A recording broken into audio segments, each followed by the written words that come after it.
Hello everybody and welcome back to my channel. I'm Victoria and I talk all things Leafs hockey from Scotland, and we're on week 3 of my weekly Leafs analysis, rounding up the past week of Leafs hockey and breaking down my thoughts on what's happened in the past week. As we all know, this was a very disappointing week in Leafs land, and so I have way more negatives to say than positive, I'm afraid. I'm not too much of a pessimistic fan, but this week was definitely not the most promising. It's too early in the season to overreact. There's nothing to be overly concerned about. However, it sucks to see your team losing, and I don't think that we have to be, happy at all times about the team. And I'm definitely not happy about a lot of the games this week. They were tough to watch. I want my team to do the best and to win as often as possible. And so this week was a tough one. It was a busy schedule for the Leafs this week. They had 4 games, so it was really a tight turnaround, and it was inevitable that they were going to tire out at some point. I didn't expect them to crash and burn quite the way they did though this week. That's a little dramatic. Crash and burn is a little harsh, but you get what I mean. Kicking off the week on Monday, they played the Tampa Bay Lightning at home, winning that one 5-2. This was not only the best game of the week by far, but also one of my favourite games I'd actually watched in a long time. There was something about the whole pace of the game, the way the Leafs looked, that I just really liked it.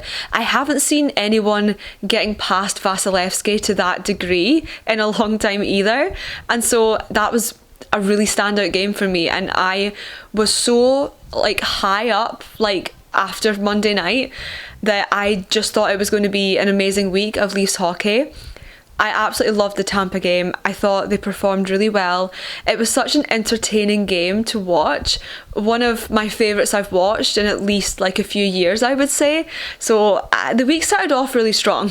We started off really strong. It was a really solid game from Stollarts, and we had goals from Matthews, Nylander, Pacioretty and Nice. The core was great offensively. It never felt like the game was in doubt for the Leafs, even though Tampa did manage to get a couple back. It didn't feel like there was ever any concern at any point during the game for me. I just thought the team looked different somehow. There was just something about the entire performance that I can't quite put into words that had me just feeling on top of the world. I was so hopeful.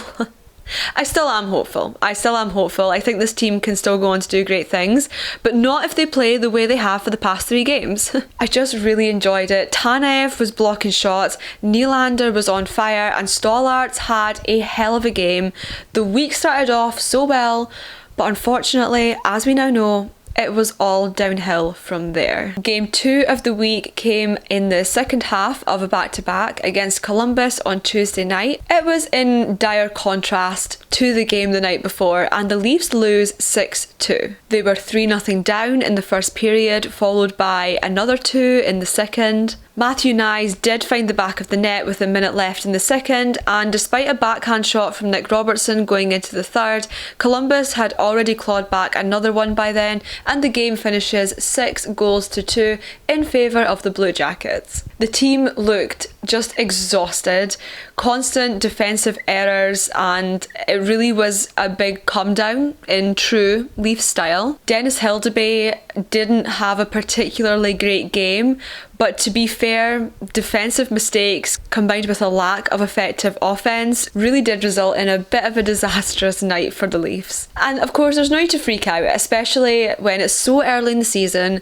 It was back-to-back games, and back-to-backs are always tough, especially when you're travelling for the second half of that back-to-back. So I wasn't in any way concerned after this game. It was a little bit, of just a facepalm, but it was what it was. It didn't feel too bad, even though it was completely opposite to what we'd watched the night before.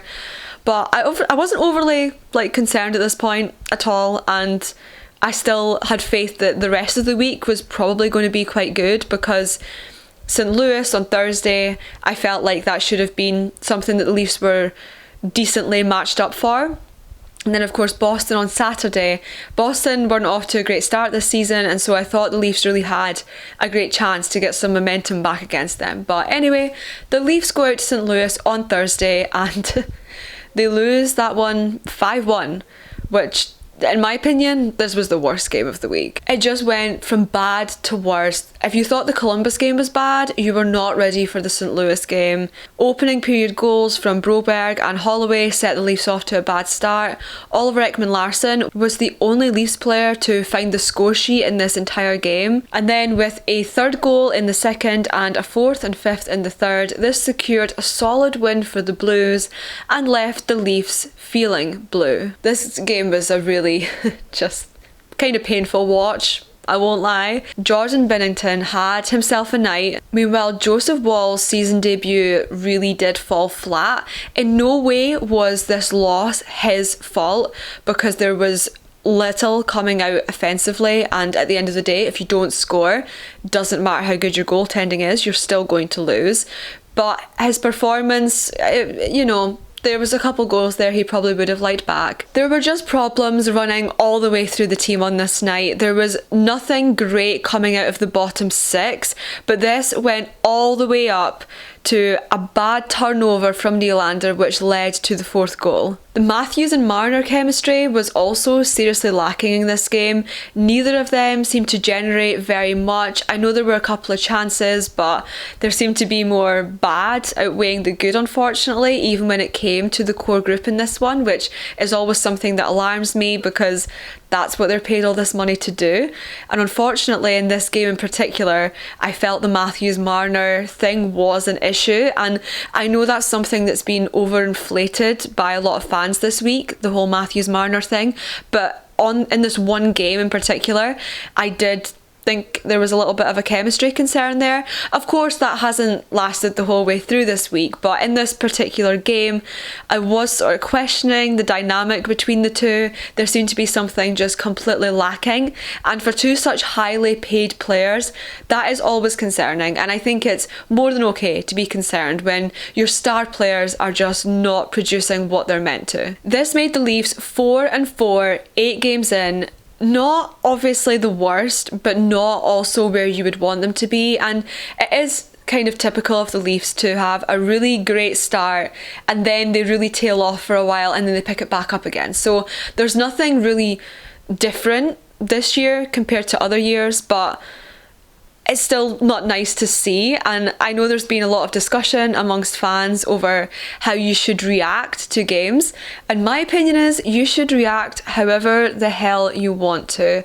If you want to feel upset that your team lost a game, even if it is only October, you have the right to do so. It is an 82 game season, and if you want to feel frustrated and upset, that's totally fine. I'm not saying that you should want to blow up the whole team, but it's okay to be frustrated.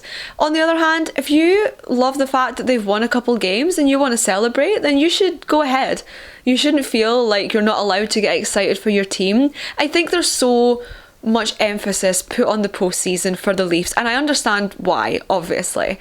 However, you can't spend the whole year not enjoying yourself, just waiting for the postseason disappointment to hit, or hopefully for there to be a breakthrough. There's an 82 game season to enjoy first, and ultimately it's your right to enjoy those games however you want to, and it's your right to have whatever emotions you want to feel. I'm very invested in every single Leafs game I watch. Otherwise, if I wasn't invested, why on earth would I stay up until 3 or 4 a.m. watching this team? The whole reason I do that is because I'm invested. So of course I'm going to feel sad when they lose and happy when they win. And I can't believe that that's even really up for debate, but I had quite a few comments this week to me from various people about how you shouldn't be frustrated this early on in the season. And I had a couple digs at the fact that I'm newer to watching the Leafs, which is a little bit mean because I spend all my spare time watching this team or making videos about them, and I stay up most of the night watching them, so I think that's a little harsh. Anyway, now that my little rant is over about this discourse which has taken place, anyway, you should feel however you want to feel about games, and you should enjoy them however you want to. However, I did not particularly enjoy Saturday's game. The final game of the week, Leafs at Boston, Saturday night, overtime loss 4-3. Bruins take the win. It was the final game of the week of this very busy schedule for the Leafs. How familiar does an overtime loss at TD Gardens to the Bruins on a Saturday night sound? Do we remember that? Of course we do. The Leafs needed to get back in their stride in this game.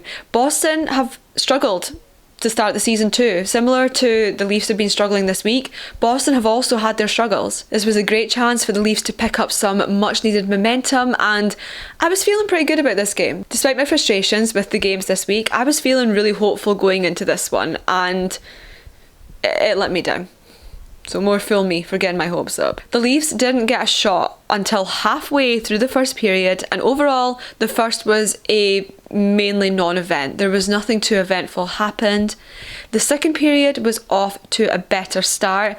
A quick wrist shot from Matthew Nyes made it 1-0 Leafs, but Marchand responded a couple minutes later and the game was tied. Morgan Riley then hit one home to take the lead again, but once again Boston were not slow to react and responded with 2 goals, so the third period started 3-2 Boston. However, with a Matthews tip-in late in the third period, the Leafs forced overtime, and to be honest, given some of their performance in this game, they were actually quite lucky to force the overtime and get a point. However, Brad Marchand had the final laugh once again, and the Bruins took the win 4-3 in overtime. Once again, the main problems here were just lack of power play efficacy from the Leafs, more defensive errors, the same thing that had been happening all week long. And so now, as we head into the 4th week of the season starting tomorrow, the Leafs have the 4th worst power play in the entire NHL with a 10% efficacy. They have a 4-4-1 record. They're 4th in the Atlantic Division, tied with Boston and Buffalo with a .500 points percentage, and they are 16th overall in the league. It's not where I'd like them to be, and there's been a lot of disappointments this week. However, we have a new week up ahead, and even though I'm excited about it, they also play Winnipeg on Monday night. Winnipeg, you know, the undefeated team, the only undefeated team in the NHL right now. So I'm going to hold out hope that the Leafs are going to be the ones to defeat the Jets and break their stride, finally make them succumb to a loss. I'm really hopeful for that, but we should have an eventful week up ahead, hopefully one with more success than in week 3. So that is all for today. Comment down below, what have you thought of the Leafs' performance recently and how do you think the upcoming week will be? Make sure to subscribe to my channel and also like this video for more content like this, and I'll be back soon with more Leafs hockey chats from across the pond. Bye guys!